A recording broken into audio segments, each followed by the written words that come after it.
Sir 31 जुलाई को Bollywood on air की तरफ से रफ़ी साहब को पहली बार सिनेमा की तरफ से एक ट्रिब्यूट पेश किया है, नायाब म्यूजिकल ट्रिब्यूट पेश किया जा रहा है। तो सर आप what do you expect about this? और रफ़ी साहब के बारे में कुछ भी कहना मुझे लगता है मेरे लिए बहुत मुश्किल होगा, क्योंकि बहुत सारी यादें हैं उनकी और मैं बहुत बार उनसे मिल भी चुका था। मुझे याद है कि बचपन में जब मैं एक बार बॉम्बे आया था और पिताजी के साथ उनके रिकॉर्डिंग में भी गया, तो उनको देख के तो ऐसा लगता था कि जैसे एक क्रिएटर जिसको हम बोलते हैं ना, एक आदमी जिसको खुदा का बंदा बोलते हैं, उनको नीचे से ऊपर तक जहाँ भी देखो ऐसा लगता है इस आदमी के चेहरे से नूर टपक रहा है, एक ह्यूमैनिटी, एक मानवता, एक अच्छाई। और यही वजह थी कि वो उनको लोग एक सिंगर की तरह तो मानते ही हैं, बहुत महान सिंगर थे, मगर एक बहुत कमाल के इंसान थे वो। और उसके बहुत सारे उदाहरण हैं। ऐसा नहीं है कि केवल मैंने सुना है या कुछ चंद लोगों को पता है, सारी दुनिया को मालूम है रफ़ी साहब के बारे में। सदियों सदियों तक उनको याद किया जाएगा। ये चंद ओकेजन पे, उनके बर्थडे पे या उनके एनिवर्सरी पे उनको याद कर लेना ठीक है, ये बहुत ज़रूरी भी है, मगर मुझे ऐसा लगता है कि हिंदुस्तान का कोई ऐसा शख्स नहीं होगा जिसको रफ़ी साहब के बारे में पता नहीं होगा या रफ़ी साहब की आवाज़ के बारे में पता नहीं होगा। ये वो लोग हैं जो युग ख़त्म होते रहेंगे, मगर ये हमेशा ज़िंदा थे, ज़िंदा हैं, ज़िंदा रहेंगे।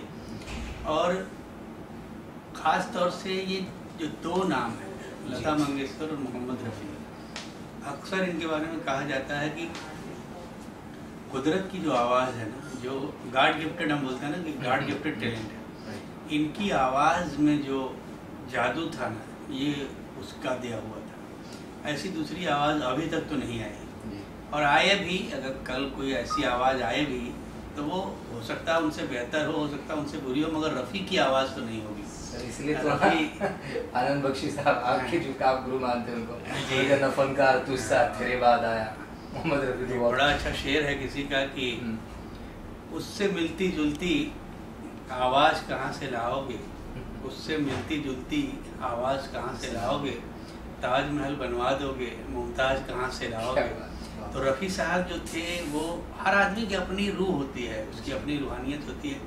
तो कहीं ना कहीं रफ़ी साहब और मेरा एक बड़ा कमाल का किस्सा है कि मेरी ज़िंदगी का मेरे ख्याल से दूसरा गाना था, और उसके संगीतकार थे श्याम सागर, जो बहुत पॉपुलर नहीं हुए, बड़े बेचारे संघर्ष करते करते गुजर गए।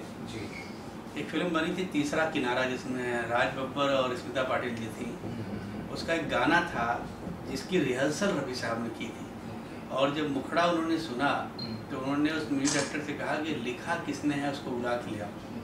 तो जब मैं उनके बंगले पे गया तो एकदम कलेजे से लगाया, और उन्होंने बोला कि मुझे इतनी खुशी है कि तू अनजान का बेटा है, दूसरे जो मुखड़ा तूने लिखा है, ऐसा मुझे गाते हुए ऐसा लगा कि महकता हुआ कोई मोर, उनका सेंटेंस मुझे याद है कि कोई महकता हुआ मुखड़ा मैं सुन रहा हूँ। और जो रिहर्स कर रहे थे ना, ऐसा आज तक वो आवाज़ कहीं ना कहीं मेरे कानों में है। ये मेरा बैड लक था कि वो गाना नहीं हो पाया, उसके पहले ही उनका देहांत हो गया। बाद में गाना शब्बीर कुमार ने गाया, मगर वो मुलाकात मुझे कभी नहीं भूलती। उसके अलावा बहुत सारे गानों में, जैसा तुमने कहा कि आपके हसीन रुख पे आज नया नूर है, मेरा दिल मचल गया, तो ये अमर गाना पापा का और रूबीनियर साहब का था। इसके अलावा उन्होंने कितने गाने उनके गाए होंगे मैं तुमको बता नहीं सकता। और तकरीबन जब जब मैं बॉम्बे आता था एजुकेशन के दरमियान, मैं हर रिकॉर्डिंग में ज़रूर जाता था अगर मुझे पता चलता था कि रफ़ी साहब ने गाना गाया। सर कैसा कभी ऐसा मोमेंट जो पापा के वक्त जो कोई गाना रिकॉर्ड हो रहा हो और आप वहाँ मौजूद थे? एक फिल्म बनी थी फरिश्ता या कातिल, उसके डायरेक्टर थे SM अब्बास, और उसका बड़ा कमाल का एक मुखड़ा था। अच्छा, रफ़ी साहब का कमाल था, वो कुछ भी गाना जब गाते थे ना तो ऐसा लगता था कि उनकी पूरी बॉडी लैंग्वेज में वो बात कहीं ना कहीं पैदा हो।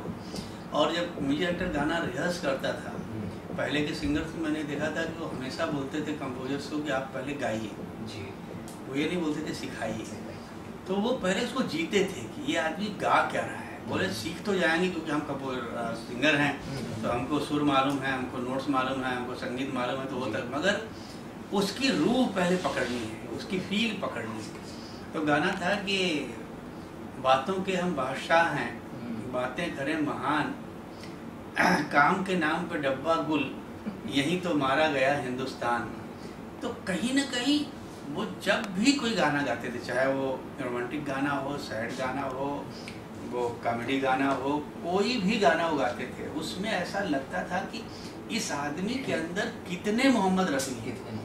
एक स्टाइल, मेरे ख्याल से 2 ही सिंगर ऐसे पैदा हुए, किशोर कुमार और मोहम्मद रफ़ी, जो हर एक्टर के लिए अलग आवाज़ में गाते थे। वो काबिलियत आज तक किसी सिंगर में नहीं। सर लोगों ने कहा, इवन जितने जो मेकर्स हैं हमारे, कह रहे हैं भाई रफ़ी साहब जो गाते हैं वो गाते नहीं, एक्ट करते।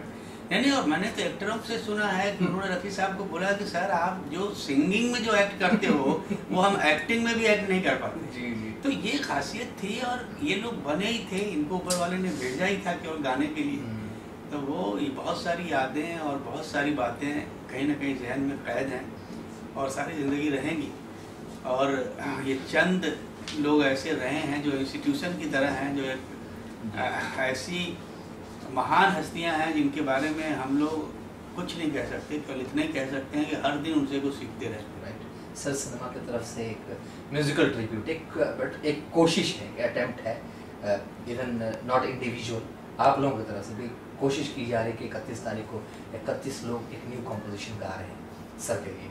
तो चूँकि आपके साथ तमाम लोगों की मेरी तरफ से बहुत सारी मुबारकबादें उनको, और दुआ करता हूँ कि अगर रफ़ी साहब की याद में कुछ कर रहे हैं तो उनका पहले तो मैं शुक्रिया अदा करना चाहता हूँ, और उसके अलावा मैं कहना चाहता हूँ कि ज़रूर वो यहाँ नहीं है, मगर उनकी रूह जो है, उनकी आत्मा कहीं ना कहीं से देख रही है, और उनकी दुआ लगेगी उन लोगों को, और वो आने वाले दिनों में उनका नाम भी बहुत ऊंचा होगा। सर कहा जाता है कि रमज़ान के महीने में सर का इंतकाल हुआ था, और हम लोगों ने भी एक बस एक क्या कहते हैं आशीर्वाद के तौर पर रमज़ान के ही महीने में ये प्रोजेक्ट को शुरू कर रहे हैं, और कोशिश करें कि रमज़ान में ही ये मतलब इसका कंक्लूड होने वाला है।